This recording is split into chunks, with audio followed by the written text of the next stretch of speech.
मुंबई की नागपाड़ा स्थित city centre mall में लगी भीषण आग पर अब तक काबू नहीं पाया जा सका है। हालत ये है कि मुंबई फायर ब्रिगेड ने इसे लेवल 4 की आग डिक्लेयर कर दिया है। आग को बुझाने के दौरान एक फायरमैन घायल हो गया। आग गुरुवार देर शाम 8:30 बजे करीब एक मोबाइल की शॉप से शुरू हुई, जो धीरे धीरे बढ़ती गई। जिस वक्त आग लगी उस वक्त मॉल में करीब 200 से 300 लोग मौजूद थे, जिसे मुंबई पुलिस और फायर ब्रिगेड के कर्मचारियों ने सुरक्षित निकाल लिया। दमकल की 20 से अधिक गाड़ियों ने आग को बुझाने की कोशिश की। आग ने धीरे धीरे पूरे मॉल को चपेट में ले लिया। अब HPCL, BPCL, BPT से मदद मांगी गई है। कुछ देर पहले तक मॉल के अंदर कुछ दुकानों में अभी भी आग लगी हुई है, जिसको बुझाने का काम लगातार जारी है।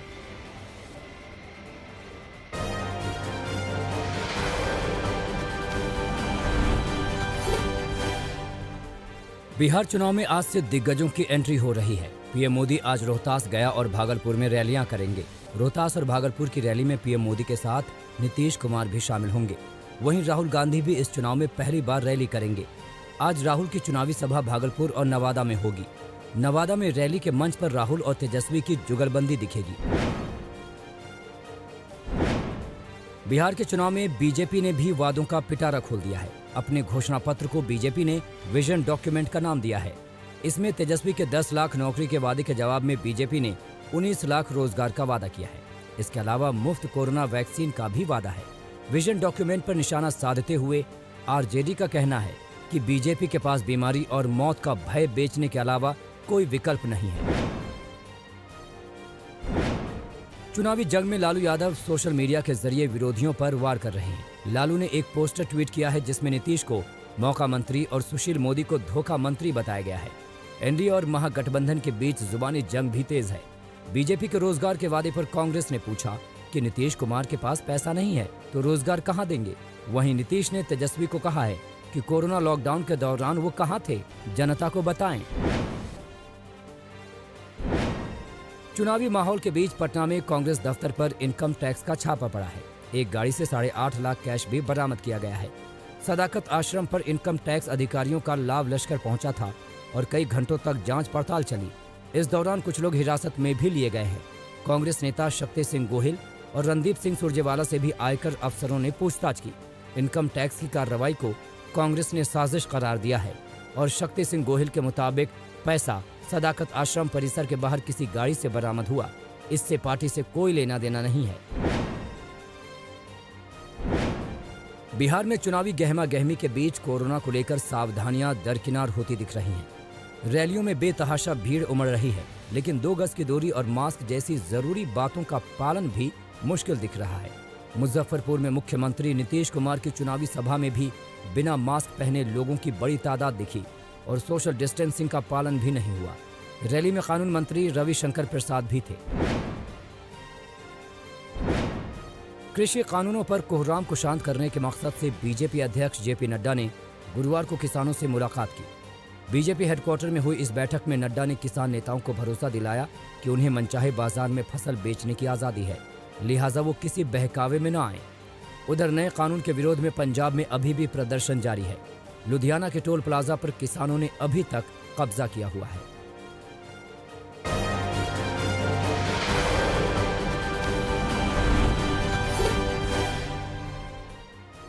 दिल्ली में कोरोना के आंकड़े फिर से उछाल मारने लगे हैं। 24 घंटे में राजधानी में कोरोना के करीब 4000 नए मरीज सामने आए हैं, जबकि 35 मरीजों की मौत हो गई। एक्टिव मरीजों की संख्या एक बार फिर 25,000 के पार हो गई है और रिकवरी रेट घटकर 91% से नीचे आ गई है। कोरोना मरीजों के लिए प्लाज्मा थेरेपी को लेकर केंद्र और दिल्ली सरकार के बीच की स्थिति बन गई है। ICMR देश में प्लाज्मा थेरेपी बंद करने के संकेत दिए हैं। इस पर दिल्ली सरकार का कहना है कि प्लाज्मा थेरेपी कामयाब है और केंद्र को इस पर राजनीति नहीं करनी चाहिए। ICMR के मुताबिक जिन लोगों को प्लाज्मा दिया गया उनके अंदर पहले ही एंटीबॉडी थी, इसलिए प्लाज्मा थेरेपी से ज्यादा फायदे के सबूत नहीं मिले हैं। दिल्ली एम्स के डायरेक्टर रणदीप गुलेरिया भी ICMR से सहमत हैं। भारत बायोटेक की कोरोना वैक्सीन को DGCI ने तीसरे चरण के क्लिनिकल ट्रायल की इजाजत दे दी है। हालांकि कंपनी को वैक्सीन टेस्टिंग की अपनी प्रक्रिया में कुछ बदलाव करने को भी कहा गया है। सीरम इंस्टीट्यूट ऑफ इंडिया के सीईओ अदर पूनावाला का कहना है कि कोरोना वैक्सीन बन जाने के बाद दुनिया को कम से कम 20 सालों तक इसकी जरूरत पड़ेगी। पूनावाला के मुताबिक 100% टीकाकरण हो जाने पर भी कहा नहीं जा सकता कि वैक्सीन की जरूरत आगे नहीं पड़ेगी। सीरम इंस्टीट्यूट ऑफ इंडिया दुनिया की सबसे बड़ी वैक्सीन उत्पादक कंपनी है।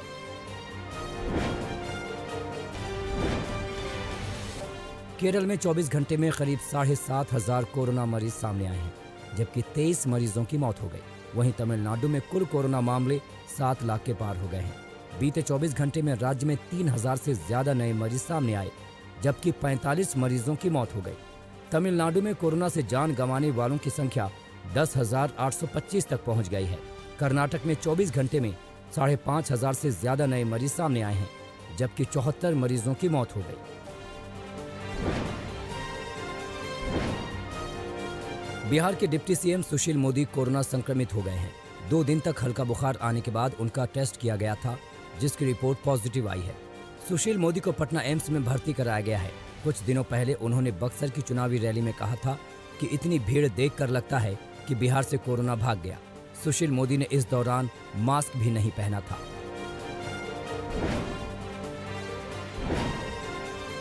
कोरोना वैक्सीन अभी तैयार नहीं हुई, लेकिन नेताओं के भाषणों में वैक्सीन को लेकर वादे शामिल हो गए हैं। बिहार चुनाव के लिए अपने घोषणा पत्र में बीजेपी ने मुफ्त में कोरोना वैक्सीन लगाने का वादा किया है। उधर एमपी के सीएम शिवराज सिंह ने भी ग्वालियर की चुनावी रैली में गरीब परिवारों को मुफ्त कोरोना वैक्सीन का वादा कर दिया है। तमिलनाडु के सीएम ई पलनीस्वामी ने भी पूरे राज्य में कोरोना वैक्सीन मुफ्त लगवाने का ऐलान कर दिया है।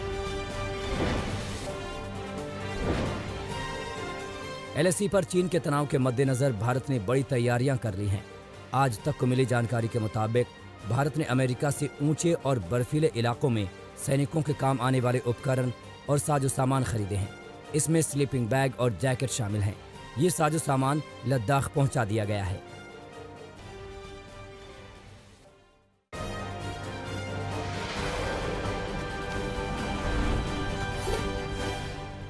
दिल्ली के द्वारका में मोहन गार्डन इलाके में एक शख्स को गोलियों से छलनी कर दिया गया।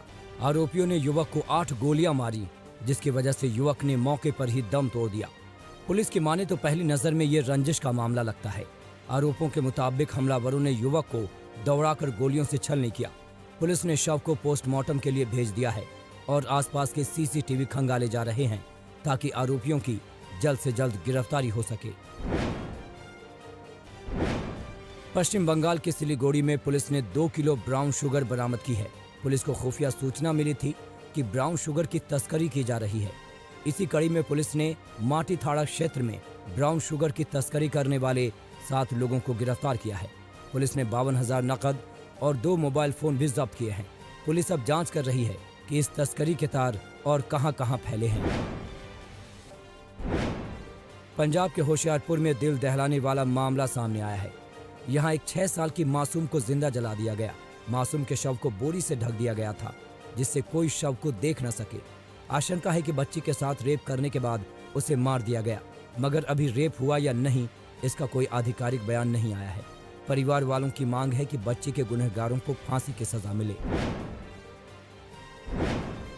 हाथरस में पुलिस ने अवैध हथियारों की फैक्ट्री का भंडाफोड़ किया है। मामला हाथरस शहर की सदर कोतवाली का है।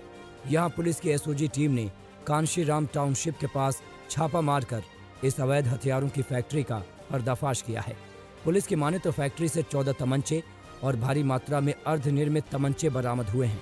पुलिस ने फैक्ट्री से हथियार बनाने वाले उपकरण भी बरामद किए हैं। पुलिस ने यहाँ से एक शख्स को गिरफ्तार किया है। आरोपी पर पहले से भी कई मुकदमे चल रहे हैं। उत्तर प्रदेश के लखीमपुर खीरी में एक शख्स ने अपने ही पिता को मौत के घाट उतार दिया। आरोपों के मुताबिक पिता को उसके ही बेटे ने गोली मार दी। इस हत्या में आरोपी ने अपने नाबालिग बेटों का भी साथ लिया। बताया जा रहा है कि हत्या संपत्ति के लालच में की गई। पुलिस की माने तो बुजुर्ग शख्स अपने जीवित रहते संपत्ति का बंटवारा नहीं कर रहा था। इसी बात से नाराज बड़े बेटे ने पिता की हत्या की। हत्या के बाद अब आरोपी फरार है।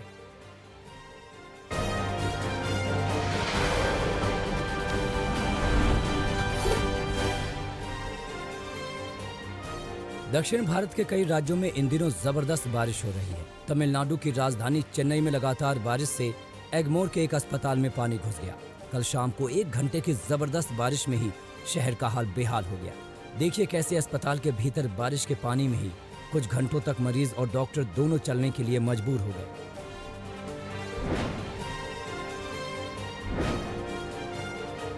महाराष्ट्र के भी कई इलाकों में मूसलाधार बारिश से जनजीवन बेहाल हो गया। औरंगाबाद में इतनी बारिश हुई कि पूरा शहर पानी पानी हो गया। ये बारिश उस समय हुई जब औरंगाबाद में विरोधी पक्ष नेता देवेंद्र फडणवीस किसानों की परेशानी सुनने के लिए दौरे पर थे। शहर में तेज बारिश की वजह से कई सारे निचले इलाकों में पानी भर गया और लोगों को मुसीबत का सामना करना पड़ा। लोगों के घरों के सामने तालाब जैसा मंजर नजर आने लगा।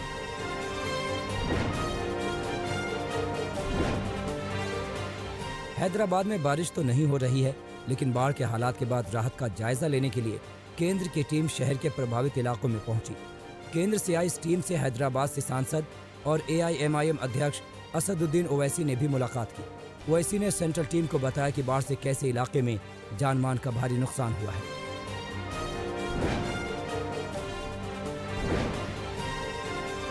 केंद्रीय गृह राज्य मंत्री जी किशन रेड्डी ने तेलंगाना में बाढ़ प्रभावित इलाकों का दौरा किया। पिछले दिनों की भारी बारिश से तेलंगाना के बड़े हिस्से जलमग्न हो चुके हैं और सैकड़ों मकानों को नुकसान पहुंचा है। केंद्रीय मंत्री ने बाढ़ग्रस्त इलाकों में हुए नुकसान की जानकारी ली और भरोसा दिया कि लोगों तक मदद पहुंचाई जाएगी।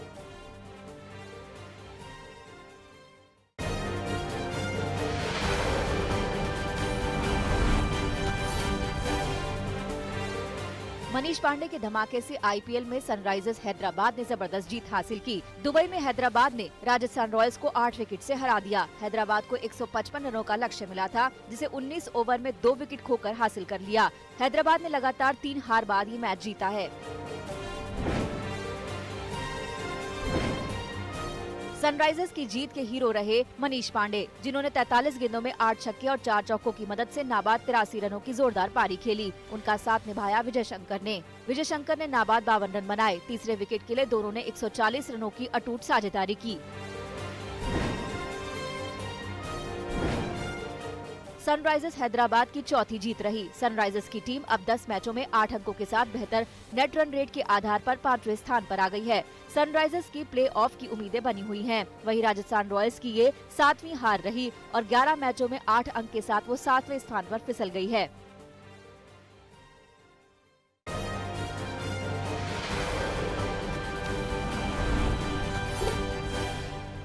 आज महासप्तमी है और कोलकाता में सैकड़ों दुर्गा पंडाल सज कर खड़े हैं और कमोबेश हर पूजा पंडाल का अपना दशकों पुराना इतिहास है। बाग बाजार के इस पूजा पंडाल का रिश्ता नेताजी सुभाष चंद्र बोस से है, जो आजादी से पहले क्रांतिकारियों का गढ़ हुआ करता था। बाग बाजार के इसी पूजा पंडाल में आजादी के लिए रणनीति तैयार की जाती थी।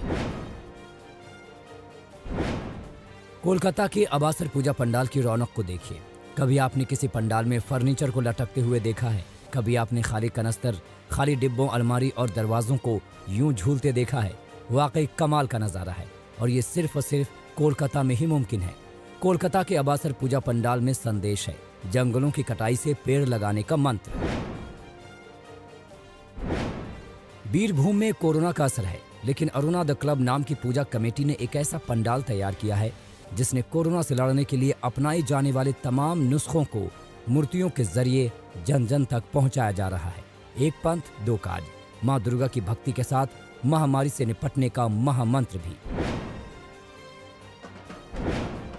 आज महासप्तमी से पहले कल महाषष्ठी के आगमन को कोलकाता के दुर्गा पूजा पंडालों में जबरदस्त उत्साह के साथ मनाया गया।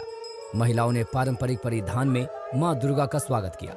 ढाक के धुन पर नृत्य संगीत के साथ पंडाल में आस्था और भक्ति का रंग चारों ओर बिखर रहा था।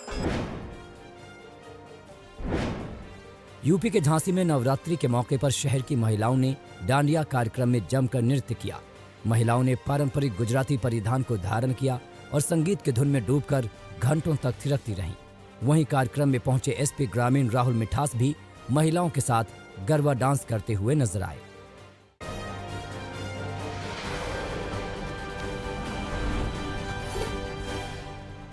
अमेरिका के पूर्व राष्ट्रपति बराक ओबामा ने राष्ट्रपति डोनाल्ड ट्रंप पर निशाना साधा। कहा, ट्रंप खुद को वायरस से सुरक्षित नहीं रख सके तो देश को कैसे बचाएंगे। राष्ट्रपति ट्रंप ने जो बाइडेन का साथ दे रहे अमेरिकियों को बेवकूफ कहा। साथ ही कहा कि वो अकेले ही डेमोक्रेट्स के खिलाफ एक योद्धा के रूप में खड़े हैं। चीनी मीडिया पर लगाए जा रहे अमेरिकी प्रतिबंधों पर चीन ने चेतावनी दी है। कहा, चीन जल्द अमेरिका के खिलाफ जरूरी कदम उठाएगा। बता दें कि चीन ने हाल ही में कई अमेरिकी पत्रकारों को डिपोर्ट किया था। पश्चिमी अफ्रीकी देश गिनी में कई दिनों से चल रहे राजनीतिक संकट के कारण हो रहे विरोध प्रदर्शन में 9 लोगों की मौत हुई। बता दें, वहां के विपक्षी नेता ने चुनाव परिणाम से पहले ही अपने आप को विजेता घोषित किया है। पाकिस्तान की सरकार ने ब्रिटेन से तीसरी बार गुजारिश की है कि वो नवाज शरीफ को जल्द डिपोर्ट करें। इससे पहले नवाज शरीफ ने पाकिस्तानी फौज और इमरान खान पर निशाना साधते हुए कहा था कि देश को 2 सरकारें चला रही हैं। कोरोना के कारण ग्रेटर मैनचेस्टर में बार रेस्टोरेंट मालिकों पर बेरोजगार होने का खतरा मंडरा रहा है। बता दें कि हाल ही में ब्रिटेन के प्रधानमंत्री बोरिस जॉनसन ने सख्त लॉकडाउन लगाने की बात कही थी। दुनिया में कोरोना वायरस का कहर जारी है। संक्रमितों की संख्या 4 करोड़ 15 लाख के पार हो गई। महामारी से अब तक 11,37,000 से ज्यादा लोगों की मौत हो गई। चीन में रोमन कैथोलिक बिशप नियुक्त होंगे। चीन और वेटिकन के बीच हुए समझौते में अगले 2 साल तक वेटिकन के द्वारा बिशप की चीन में नियुक्ति होगी। वहीं इस समझौते पर अमेरिका ने टिप्पणी करते हुए कहा कि चीन के हाथों बिक गया है वेटिकन। 3 बार के विंबलडन चैंपियन बोरिस बेकर पर जेल जाने का खतरा मंडरा रहा है। 2017 में खुद को दिवालिया घोषित करने वाले बेकर पर आरोप है कि उन्होंने बैंक अधिकारियों से अपनी संपत्ति का ब्यौरा छिपाया। बता दें कि महज 17 साल की उम्र में बोरिस ने विंबलडन मेंस सिंगल्स चैंपियनशिप जीता था। अंतर्राष्ट्रीय अंतरिक्ष स्टेशन पर 6 महीने बिताने के बाद रूस और अमेरिका के अंतरिक्ष यात्री पृथ्वी पर सुरक्षित लौटे। बता दें कि सोयूज कैप्सूल में सवार अंतरिक्ष यात्रियों ने कजाकिस्तान के समुद्र में लैंडिंग की।